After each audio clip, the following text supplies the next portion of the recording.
I shouldn't fall over. I'm backing out of my garage right now, heading to see a certain movie that I've already seen. A good movie that I've already seen, in my opinion. But I wanted to try something new with this. Is it gonna be so dark? Nah, it's not gonna be too dark, I don't think. Anyone behind me? I gotta avoid the fucking trash cans and my recycling bin. Once I get out of the parking lot, we'll discuss. Okay, almost out. Swag. Put it in drive. Turn. Oh, yeah, you can barely see me. Well, fuck it. It'll be a dark video. Maybe when they're on the highway, there'll be more lighting. So, I'm currently heading to go see what I think in time, because there's nothing big for like 2 months, and this movie will be in theaters, I guarantee, for at least a month and a half to 2 months. Heading to see Avatar 2, The Way of Water, a second time with my buddy Jacob, and I wanted to try a new formatted way of doing this, where I review the movie, and then I go see it a second time, and in the same video that you're watching right here, I'll review it again. I'll edit them together, and it'll be like one big boy video of my first time seeing its thoughts and my second time seeing its thoughts to see how they compare and how they change. So on the drive there, which is right now, I'm going to do a review. I got like 15 minutes to review it. I shouldn't even take that long. And then I'm going to do a drive home. Maybe a review with Jacob if he wants. It's going to be really fucking late. I doubt he wants to do a review at like 2 a.m. because the showtime is at 10:45. And if anyone knows, this movie's like 3 hours and 10 minutes. Then yeah, it's going to fill up a lot of time. So I don't know if we're going to get there, but we'll make an attempt to ask Jacob. But it probably will not happen. It'll probably just be me again. So don't be like pissed off when it's not a two-person review. But I personally have to say that I really, really, really liked this movie. I'm not the biggest fan of the first Avatar. I saw it back in like 2011 maybe, like a bit after it was in theaters in 2009. And then I didn't see it again, literally, until like a week ago, maybe exactly 1 week ago. I watched it like Tuesday or Wednesday last week, and I didn't love it. I thought it was okay. I thought it was like pretty good. I gave it like a 7. It's somewhere between a 6 and a 7 is really how I feel about it. It's a pretty good film in ideas. It's visually great. The action's good. The last 30 minutes are very entertaining. There's ideas here and there that work, and the world building is cool. The problem with that film is the characters, the fucking writing, the dialogue, the screenplay, the story is all so basic and like melted down. It just feels so dull. And I've seen it now twice. And even when I remember watching it as like a kid, I remember being like, this just feels like basic. There doesn't feel like there's anything here super fucking captivating the entire runtime. And that's a bummer, because when you're watching a film like this, you really want something that's like fucking awesome. And this does not have that. That film did not have that. This new film, I think the story once again is a little basic. It's something we've seen before. He even uses tropes from other James Cameron movies. I won't even say that this film is literally just a combination of fucking Titanic, The Abyss, and honestly, with a little bit of Jaws, which I know is not a James Cameron movie, but a little bit of Jaws in there too. This film really just feels like a narrowed down idea of a lot of films we've seen before. But what this film has, once again, it has great visual effects and stunning shit, and I will talk about that. That shit's obviously great. But another thing that this film has is the character writing is vastly improved. Like, oh, motorcycle guy, god damn, there's a 40 mile per hour road, this guy's going at least 60. Alright. I really like the characters this time around. I thought Jake Sully was the most bland character of all fucking time in that first film. He's not amazing here, but he's definitely improved. His kids are all pretty well written, even though it's a little repetitive what happens with the characters throughout the film. We have Stephen Lang back, kind of now formed in his Avatar ways, and I'll have to say that he is pretty good. I think he's better. I think he was one of the worst parts of the first. Not necessarily his performance. He's a talented actor. I think he was just given the most basic, stupid fucking dialogue the entire time. And here they repeat that dialogue, but they use it in a humorous way to kind of acknowledge how dumb it was in the last film. And here it's a vast improvement in like every which way, which I really appreciate. The character tropes are better too. Like, Natari here has a way smaller role, and yet I felt more for her here just in the little time we have with her, because she is just that much more interesting of a character now that she is a mother. Same for Jake Sully, now that he is a father, there's a little bit more connective tissue to them. They don't just feel like basic characters in their own right. And the world building here is so much more grand. We learn more about creatures, more about the animals, more about the environment. And this movie is, of course, another message about the environment and the environmental issues in Earth, and how it kind of attracts to here, and how we love this place.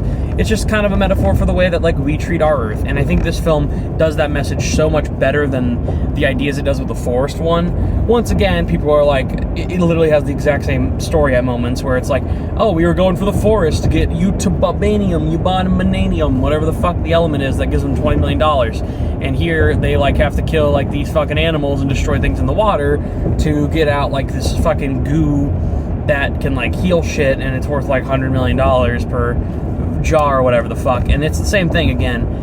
And that shit can be very weak in its plot development and very uninteresting because it is the same from the first film. But here it is better delivered. The dialogue, the humor, the emotional moments, it all feels more impactful here.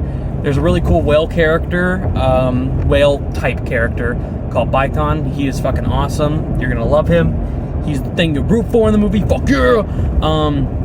There's some better humor in this one, and I will say, it's written so cliche that, again, the story here is not going to feel strong, but I didn't have a complaint with that. I was just so immersed and had so much fun. Do see this in IMAX 3D. I'm going to see it again in IMAX 3D right now.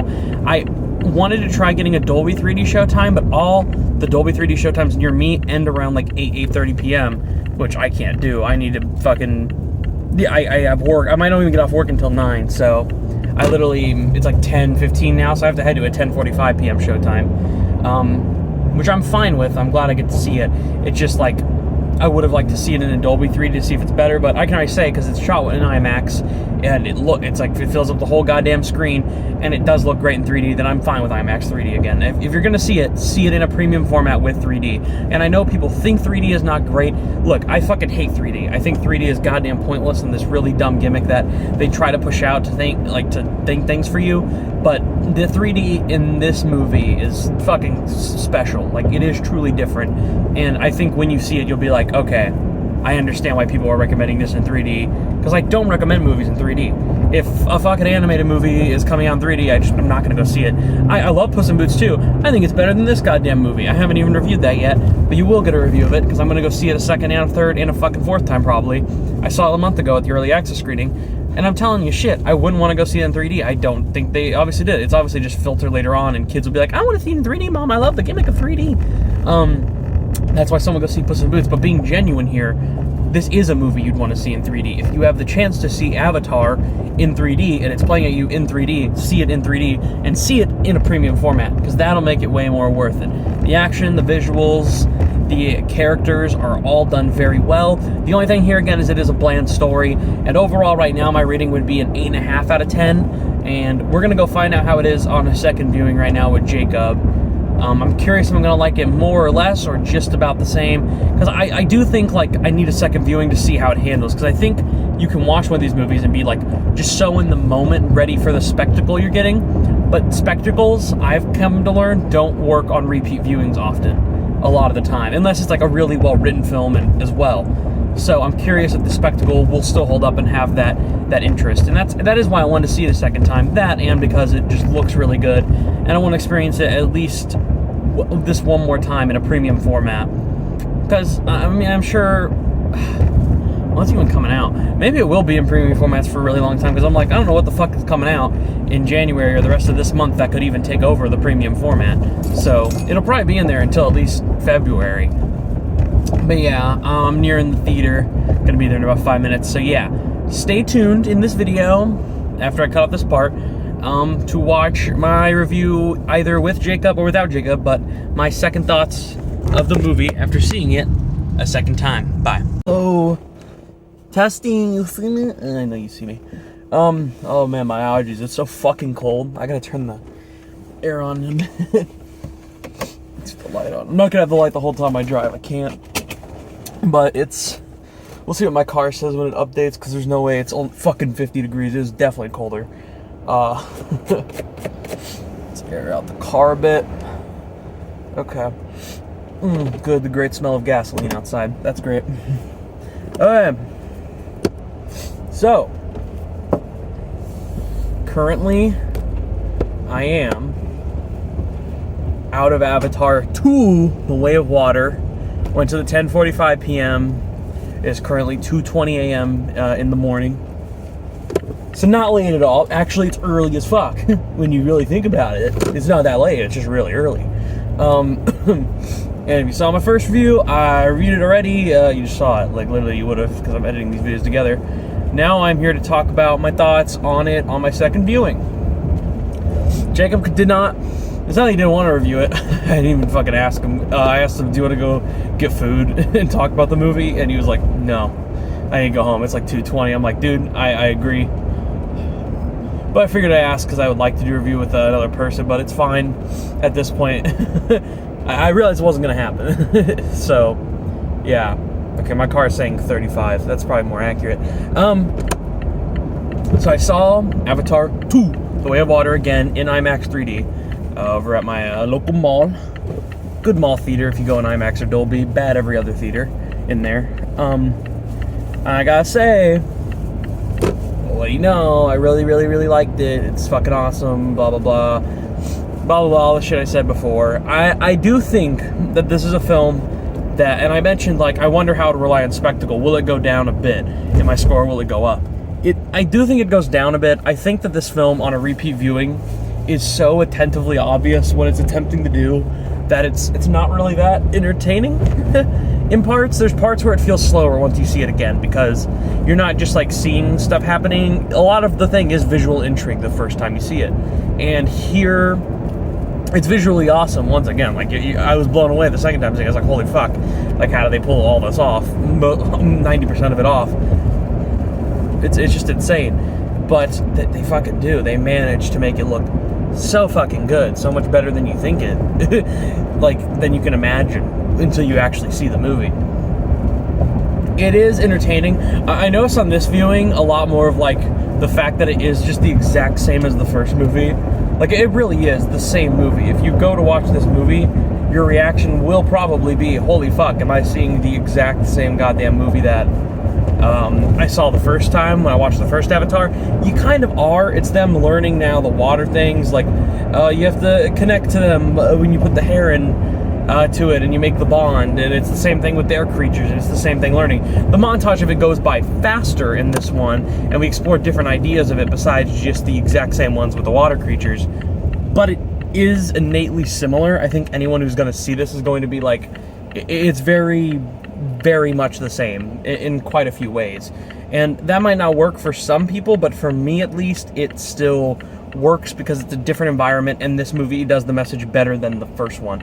My only thing is I hope the sequels don't pick another environmental, like, issue idea and do the same fucking thing again, because it would get a bit tiring. But here, it's basically the same film with less human stuff, more world building in Pandora, and slightly better character writing. And for that, I think it is pretty damn good.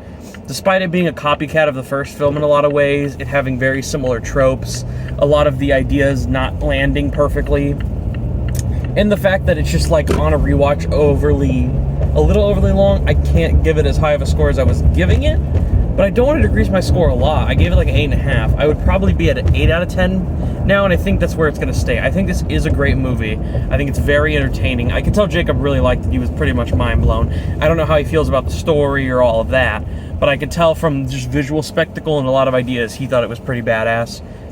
And I can't blame him. It is pretty fucking badass. And when you see the movie, I think you'll think it's badass. I think a lot of people are going to find this movie and describe it as really cool, really fucking badass. And I do hope when people see it that they enjoy it, because I've had fun both viewings. I don't plan to see it a third time. I don't think it has that rewatchability, but I would come back to it in like a year or so, when it's at home or so, or maybe I'll watch it with my mom at home. She doesn't have any interest in it. She doesn't like the first one.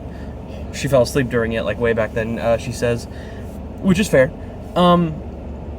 because it doesn't always entertain people. It is pretty fucking basic, but I enjoyed the movie. I think it's a great watch. I think it deserves a few technical categories at the Oscars. I don't think it deserves a Best Picture nominee, necessarily, or anything in, like, the categories of screenplay and shit like that, but I do think that James Cameron is a fucking perfectionist, and he tries to make everything look as good as he can. If only he worked on that script and story a bit better. If it was something just more unique and original, we would really be having a fucking different conversation right here, talking about one of the best movies of the year. We are talking about a great movie this year. I just can't say it's one of the best. I am interested to see where he goes with it. We're supposed to be expecting the next one in 2024. We already know it's like 99% fucking shot or whatever, and he's handed in cuts already, and he's like trying to get the visual effects done, and all that discussion's going around right now. So we will see where that actually ends up. I'm interested to see where this franchise goes. I think right now it's in a pretty solid direction, definitely an improvement on the first, but I still don't think it's like fucking amazing, and I think there is something to work on, but it is great, and it is very entertaining. It is a blockbuster. People should go see it in premium format. I think they will enjoy it. And yeah, that's my thoughts on the second viewing of it. It's pretty much the same, just a little bit more complaints on like pacing and rewatchability and basic tropes of James Cameron and the first Avatar movie. But you should still go see it. Give this movie money. It should make profit, because I would like to see where they go with it. I wouldn't like to just see it end right fucking here where it did, because it does end the big like setup, like, hey, these three things and elements, these are coming into the next film. Be ready for them. And even if it might have the same villain and same basic human structure, destroying environment story, I think there is something about the world of Pandora that's about to come more interesting. And I think the character of Jake Sully, especially in the next one, and I think the kids in the next one, we're going to get way more questions answered and way more interesting characteristics overall. We just have to wait and see how it turns out. But yeah, I haven't passed a car this whole time. This is crazy. This is what it's like getting out of a movie at 2:30 a.m. So that is it for my reviews. Do go check out the movie. I got reviews for Puss in Boots and Babylon coming up later this week. And The Whale. I'm going to be seeing The Whale. So expect a lot of reviews coming up soon. But yeah, Avatar Way of the Water. Woohoo.